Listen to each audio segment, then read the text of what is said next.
अस्सलाम वालेकुम नाजरीन, मैं हूं आपकी host Ayesha Ali. Program exclusive talk के साथ उम्मीद करती हूं आप सब खैरियत से होंगे। आज के जो हमारे गेस्ट हैं वो बहुत ही स्पेशल हैं, एयर वाइस मार्शल साजिद हबीब साहब। चलिए। अस्सलाम वालेकुम सर, कैसे हैं वालेकुम आप? अस्सलाम। सर कैसे हैं आप? अल्हम्दुलिल्लाह, अल्लाह का शुक्र है। राइट नाउ आप रिटायर्ड हैं, तो अभी आप क्या कर रहे हैं? देखिए, फोर्सेस में आपकी रिटायरमेंट सिविल की तरह नहीं होती कि आप 60 इयर्स तक कंटिन्यू करते हैं। फोर्सेस का अपना एक होता है कि अगर आपको नेक्स्ट रैंक, क्योंकि जैसे जैसे आप ऊपर जाते हैं रैंक्स कम होते जाते हैं, ठीक है। स्लॉट्स कम होती जाती हैं। जी जी। तो but I am very fortunate कि मैंने अपना जो बुनियादी पैशन था फाइटर फ्लाइंग का वो जी भी जी। एयरफोर्स में पूरा किया, और एयरफोर्स की और पाकिस्तान की वजह से और भी बहुत से काम किए। जी जी। तो जिसमें मैं सिविल एविएशन में रहा हूँ। जी जी। मैंने एक बहुत प्रेस्टिजियस इंस्टीट्यूशंस को जो कि पीएफ कॉलेज सरगोदा है उसको भी मैंने जी जी। बतौर प्रिंसिपल के सर्व किया है। एरिगल एविएशन एकेडमी है, जी टर्की में भी रहा हूँ। जी जी। तो बहुत कुछ किया है। आप पूछिए, पूछना क्या चाहती हैं? अच्छा, सबसे पहले तो सर मैं आपसे ये पूछना चाहती हूँ कि आपने पाकिस्तान एयरफोर्स में एक लंबा टाइम गुजारा है, तो थोड़ा सा अपने एक्सपीरियंस के बारे में बताइए, क्योंकि वहाँ पे डेफिनेटली आपने टाइम गुजारा है, कुछ ना कुछ चीज़ें ऐसी हैं, तो आप हमारे साथ, हमारे नाजरीन के साथ शेयर करें वो। ये मैं बड़े वसूख से कह सकता हूँ कि जो पाकिस्तान एयरफोर्स में जो मेरा टाइम गुजरा वो मेरी ज़िंदगी का बेहतरीन टाइम था और है। इसलिए कि पाकिस्तान एयरफोर्स माशाल्लाह एक बहुत ही प्रोफेशनल ऑर्गेनाइजेशन है। बिल्कुल ऐसे ही। और मेरी अपनी इंस्पिरेशन भी, आपने नाम यकीनन सुना होगा, एम आलम। जी जी बिल्कुल एक सर। न सिर्फ वॉर हीरो बल्कि एविएशन की, वॉर एविएशन की हिस्ट्री के एक बहुत बड़ा नाम। जी जी। तो जब मैं प्राइमरी में था तो वो मेरी 65 वॉर उनके बारे में सुना पढ़ा, तो वो मेरी इंस्पिरेशन बने। तो मैंने भी बचपन से ठान लिया कि फाइटर पायलट बनना है। ठीक है सर, आप जानते हैं कि पाकिस्तान एयरफोर्स का पूरी दुनिया में एक नाम है, तो आप अल्हम्दुलिल्लाह। हमें हमारी एयरफोर्स जो है उसकी कैपेसिटी के बारे में कुछ शेयर करना चाहेंगे, क्योंकि लोग जानना चाहते हैं।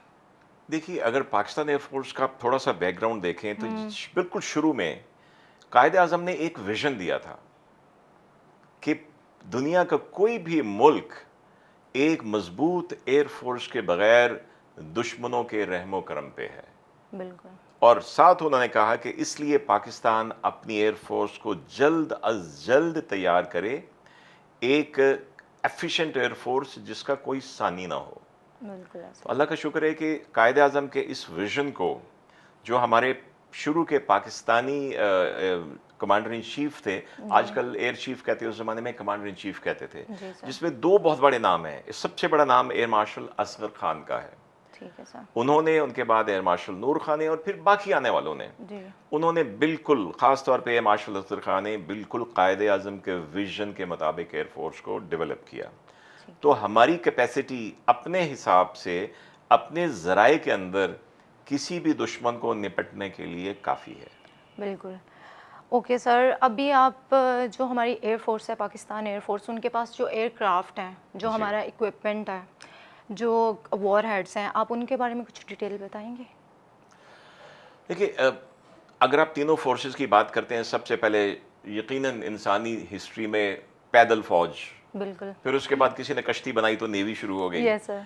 इसमें से यंगेस्ट जो सबसे नौजायदा एक सर्विस है वो एयरफोर्स है, बिल्कुल। क्योंकि 1903 में पहला जहाज उड़ा और उसके बाद से डेवलपमेंट होते होते तो यहाँ तक पहुँचे। ठीक है। ये हमेशा से, देखिए, ज़मीन पे चलने में कोई टेक्नोलॉजी नहीं है। बिल्कुल कश्ती ऐसे ही। बनाने में कुछ टेक्नोलॉजी थी, किसी ने सोचा होगा कि ये चलेगी, ठीक लेकिन है। एयरफोर्स जो है ये टोटली कंप्लीटली टेक्नोलॉजी बेस्ड है, ठीक है। हमेशा से और ठीक है रहेगी। सर। तो पाकिस्तान एयरफोर्स अल्हम्दुलिल्लाह अपने हिसाब से, अपने एनवायरनमेंट में, अपने रीजन में टेक्नोलॉजी के हिसाब से तकरीबन, अगर बाकियों से आगे नहीं तो उनके बराबर रही है। ठीक है बल्कि मैं सर। 1965 की अगर टाइम फ्रेम का जिक्र करूं तो शायद हम जो इलाके में हमारी जिनसे अगर खटपट थी, जी दुश्मनी थी, जी। इंडिया से फॉर एग्जांपल, तो हम बिल्कुल। कुछ टेक्नोलॉजी में हम उनसे आगे थे। जी सर। तो आज भी एक बहुत बड़ा कारनामा जो पाकिस्तान का है, जो पाकिस्तान एयरफोर्स का है, कि ये दुनिया की वाहिद एयरफोर्स है जो अपना जहाज बनाती है, जी JF जी। 17। बिल्कुल बिल्कुल ऐसे ही है। अमेरिकन भी अपने जहाज़ नहीं बनाते, कंपनियों से बनवाते हैं, मल्टीपल कंपनियां होती हैं जो बनाते हैं। तो ये बहुत बड़ी अचीवमेंट है। इसका फ़ायदा ये हुआ है कि जब आप किसी से और से चीज़ें लेते हैं, ज़रा सी नाराज़गी हुई, बैन लग गया, बिल्कुल ऐसा ही होता है। तो ये एक बहुत बड़ी अचीवमेंट है। और मैं समझता हूँ कि इसमें हमारे पिछले जो 20-25 साल में जितने हमारे कमांडर्स आए हैं उनका बड़ा हाथ है, गवर्नमेंट की पूरी सपोर्ट है, जिसकी वजह से अनकरीब मैंने तो बड़ी अच्छी खुशखबरी सुनी कि कुछ और कंट्रीज़ की एयरफोर्सेज हैं जो भी जिनके साथ कॉन्ट्रैक्ट हो गया है, और वो हमारे JF-17 को, और फिर 2 साल जी पहले सर, वो मलेशिया और वो JF-17 की जी जी कारकर्दगी को अभिनंदन ग्रुप भी देख चुका है। बिल्कुल सर, वो तो अभिनंदन ने नहीं बल्कि पूरी दुनिया ने देखा है।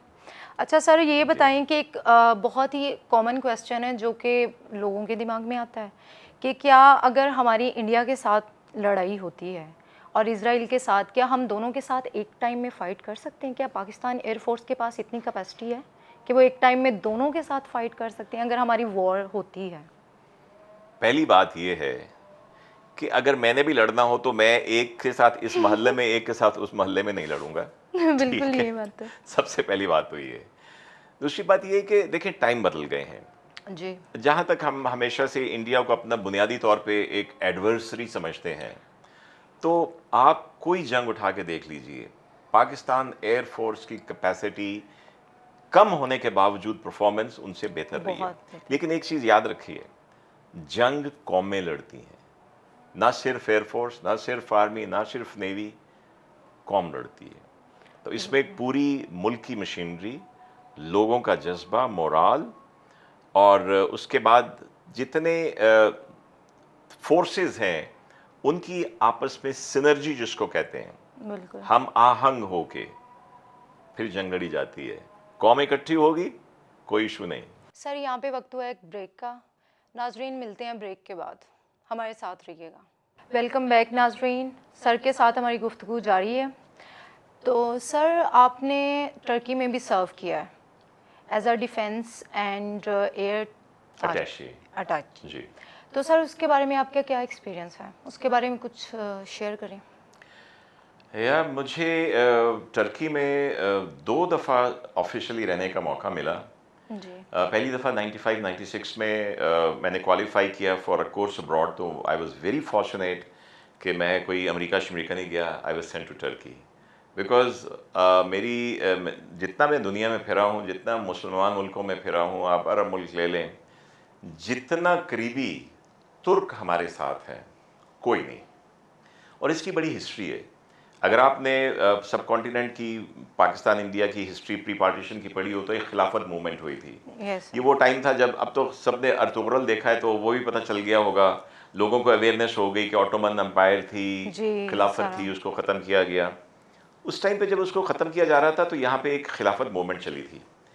वो तुर्कों की इस जनरेशन तक को याद है, वहाँ पढ़ाया जाता था कि ये जो पाकिस्तान के रहने वाले लोग हैं, इनके आबाओ अजदाद ने 1920s में यस सर 20s में बहुत सारा फंड, खिलाफत पैसे, जेवरात इकट्ठे करके दिए थे, जो उनका ऑफिशियल स्टेट बैंक जिसको वो कहते हैं, तुर्क ज़राअत बांका बैंक, वो उस पैसे से हुआ था।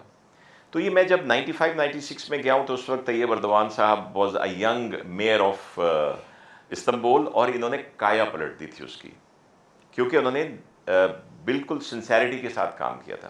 बिल्कुल उसके बाद जब मैं 2002 में गया हूँ, मुझे बड़ा अच्छा मौका मिला कि मैं इतने ब्रदर मुल्क में, मैं पाकिस्तान के डिफेंस अटैची, डिफेंस एयर अटैची के तौर पे डिप्लॉयड था। तो यकीन कीजिए, पाकिस्तानी का सुन के मेरे सारे काम आसान हो जाते थे, और मेरी पूरी कोशिश और मैंने अपना जितना मैं कंट्रीब्यूट कर सकता था कि पाकिस्तान तुर्की की मुसल्लह अफवाज के दरमियान जो हमारे रवाबत हैं वो बढ़े। हमारे बहुत ही वाइटल इम्पॉर्टेंट जो हमारे F-16 के कुछ अपग्रेड से चीज़ें थी वो टर्की से हुई थी। Okay sir. अच्छा सर, पाकिस्तान का क्या, पाकिस्तान एयरफोर्स और टर्की का कोई जॉइंट वेंचर हो रहा है? कोई चीज़ें हैं क्या, काम करेंगे आगे फ्यूचर में? देखिए कोलैबोरेशन बहुत ज़्यादा हो रही है। एक मेरे होते ही एक इनकी बहुत मेजर एक्सरसाइज होती है आजकल, तो चूँकि चीज़ें खबरों में आ जाती हैं कि हमारे फ़लाँ मुल्क के साथ मुश्तरका मशक़ें हो रही हैं, जी आर्मी जी की हो रही हैं, एक्सरसाइज चल नेवी की रही हो हैं रही हैं, सर। एयरफोर्स की हो रही हैं। तो इनकी एक बड़ी मशहूर इनकी एक एक्सरसाइज होती है Anatolian eagle. I am happy कि उसमें मेरी भी कंट्रीब्यूशन है कि पाकिस्तान एयरफोर्स को 2003 में जब पहली दफ़ा उसमें शमूलियत की, उसके बाद से एक बहुत ही करीबी सिलसिला शुरू हुआ पाकिस्तान एयरफोर्स और टर्किश एयरफोर्स के दरमियान। ताल्लुकात हमारे उससे भी पहले के थे। मैं डेफिनेटली आपको सर, वो बताता आप चलूँ तो कि बहुत पहले से तुर्की का एयरफोर्स का एक पायलट हमारी एकेडमी में आता था और एक हमारे फाइटर स्क्वाड्रन में जाता था, और हमारा एक फाइटर पायलट उनके एक फाइटर स्क्वाड्रन में जाता था, और हमारा एक फ्लाइंग इंस्ट्रक्टर उनकी जो इजमीर में फ्लाइंग एकेडमी है वहाँ पे जाता था। तो हमारे बहुत से एयरफोर्स के ऑफिसर क्लेम कर सकते हैं कि मेरा इंस्ट्रक्टर टर्किश पायलट था, तो बहुत से टर्किश पायलट कह सकते हैं कि मेरा इंस्ट्रक्टर पाकिस्तानी पायलट था। तो ये पुराने रवाबत थे जिनको फिर मजीद बढ़ाया गया। बहुत अच्छे रिलेशंस हैं और मैं समझता हूँ कि दोनों मुल्कों ये मैं बड़े वसूख से आपको बता सकता हूँ कि अगर दो कौमों के दरमियान रिश्ता है तो वो तुर्की और पाकिस्तान के दरमियान है। बिल्कुल ऐसी है। अच्छा सर, आपकी लाइफ का कोई ऐसा वाक़या है जो कि आपने कोई ऑपरेशन किया हो, अपनी ऑन ड्यूटी आपने कोई ऑपरेशन किया हो, आप बिल्कुल अपनी मौत के करीब गए हो और मतलब आपको ऐसा फील हुआ हो कि बस मैं अब गया, कोई ऐसा वाक़या हो, कोई मज़े का आप कोई सुनाएं? देखिए, जहाज़ जो है ना वो एक मशीन है, और मशीन ज़मीन के ऊपर नहीं है कि कार आपकी ख़राब हुई, आपने उबर मंगवाई, और घर आप फ़ोन चले किया गए। कि इसको टो करवा लें और आप घर चले गए। ना ये शिप है कि ख़राब हुआ, एंकर किया, दूसरी टग बोट आई आपको खींच के ले गई। जहाज़ हवा में उड़ता है, कुछ हो जाता है तो ये नीचे आता है, फारिग हो जाते हैं सर हम हो तो। जाता है। फिर आपकी स्पेशली फाइटर एयरक्राफ्ट में इतनी ज़्यादा स्पीड के ऊपर आप फ्लाई करते हैं, तो एक फाइटर पायलट की ज़िंदगी में बहुत से ऐसे मौके आते हैं, मौके आते हैं कि आप जिसको कहते हैं कि फ्रैक्शन ऑफ अ सेकंड में इधर या इधर हो सकते थे।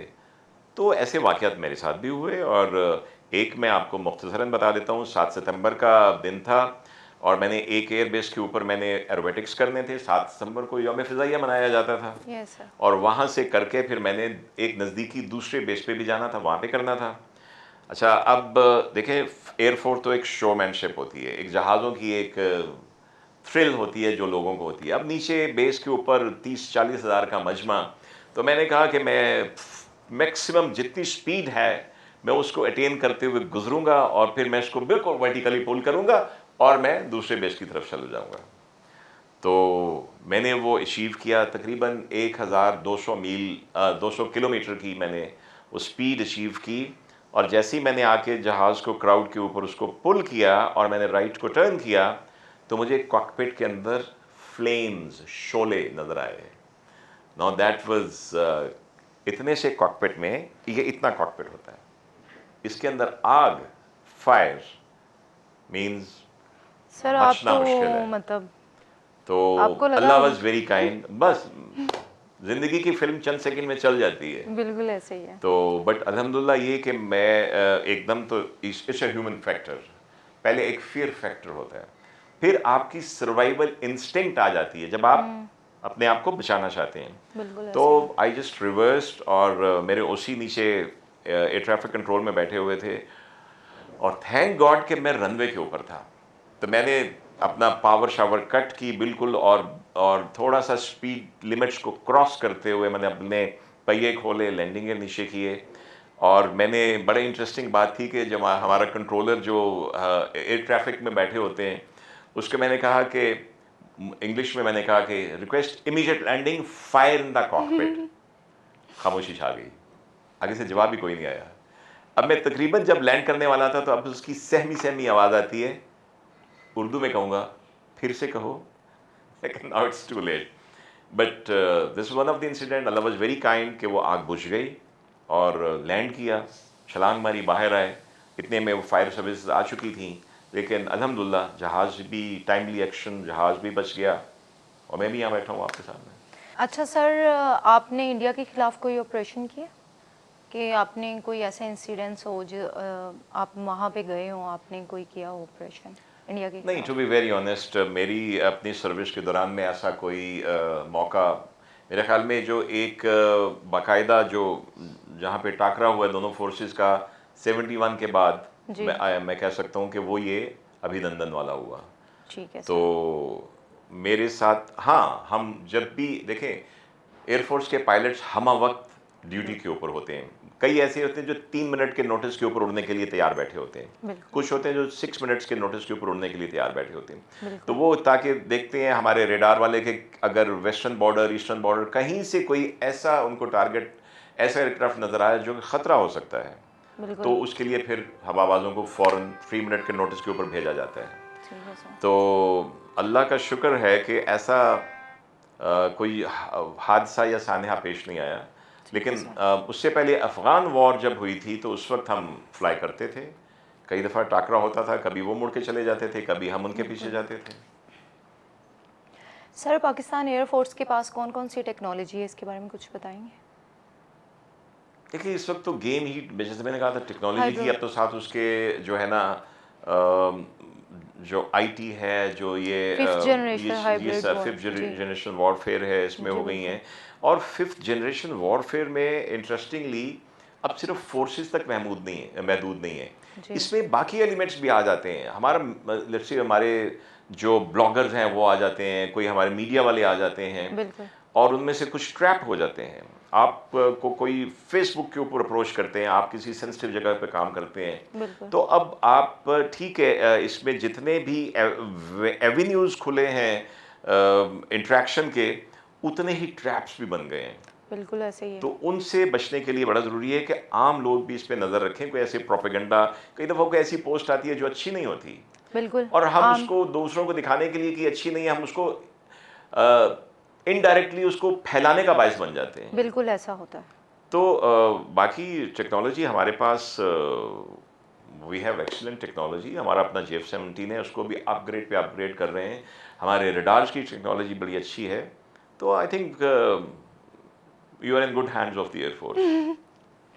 सर वो तो डेफिनेटली हमें अपनी जो आर्म्ड फोर्सेस है हमें उनके ऊपर बहुत प्राउड है, इस बात में तो हमें कोई शक नहीं है कि अल्लाह ताला के बाद अगर हमें कोई सपोर्ट कर रहा है, हमें कोई प्रोटेक्ट कर रहा है, तो वो हमारी आर्म्ड फोर्सेस हैं।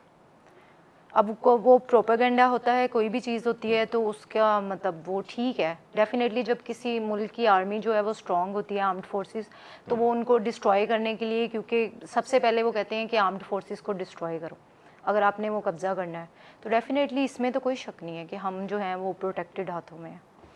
आप सही कह रही हैं। आर्म फोर्स के साथ जो ये फिफ्थ कॉलमिस्ट या जो फिफ्थ जनरेशन वॉरफेयर वाले हैं ना, वो ये भी करते हैं कि एक कौम को डिमोरलाइज किया जाए, ऐसे बिल्कुल बिल्कुल फियर फैक्टर क्रिएट किया जाए। बिल्कुल ऐसे ही। तो इसमें मैं समझता हूँ कि आप मीडिया वाले बड़ा इसमें काम कर सकते हैं, और आप मोराल अप करने में, और वैसे तो 2-4 F-16 JF-17 गुजर जाए तो मोराल कौम का अप हो जाता है, लेकिन बहरहाल आप लोगों का बड़ा किरदार है इसमें। मैं थोड़ा सा वापस जाना चाहूँगा टर्की की तरफ। जी देखिए टर्की ने जो मैंने फ़र्क देखा है कि जो वहाँ पे जो गवर्नमेंट्स बनती हैं, ख़ास तौर पे जब से तैयब अर्दवान साहब की गवर्नमेंट वहाँ पे बनी है 2002 से, उनका सबसे प्राइम फोकस जो है वो इकॉनमी के ऊपर रहा है। ये शायद हमारे जो अहले इक़्तिदार हैं, जो अहले अरबाब, इनको भी देखना चाहिए कि जब अगर आपकी इकॉनमी मजबूत होगी, बढ़ेगी, लोगों में तसल्ली, सेटिस्फेक्शन आएगी, खाना अच्छा मिलेगा, फिर आपकी हर चीज़ ऊपर चलेगी। बिल्कुल ऐसे ही है, तो ये बात वहाँ तो पे सच मैंने है। देखा है कि उनकी कमिटमेंट इकोनॉमी के साथ बड़ी थी। उनके होते हुए उनके पहले 3 साल में इतनी अच्छी परफॉर्मेंस थी इकोनॉमी के ऊपर कि आप देखिए कि जब 2016 में वहाँ पे एक बगावत हुई तो लोगों ने बगावत को रोका। तैयब अर्दवान को मेहनत नहीं करनी पड़ी, बिल्कुल ऐसे लोगों ही। ने रोका इसलिए कि बिल्कुल तैयब बिल्कुल अर्दवान ने उनके लिए डिलीवर किया था। ऐसे ही ये है। चीज़ हमारे अहले इक़्तिदार को समझना चाहिए। Thank you so much sir अपना कीमती वक्त देने के लिए।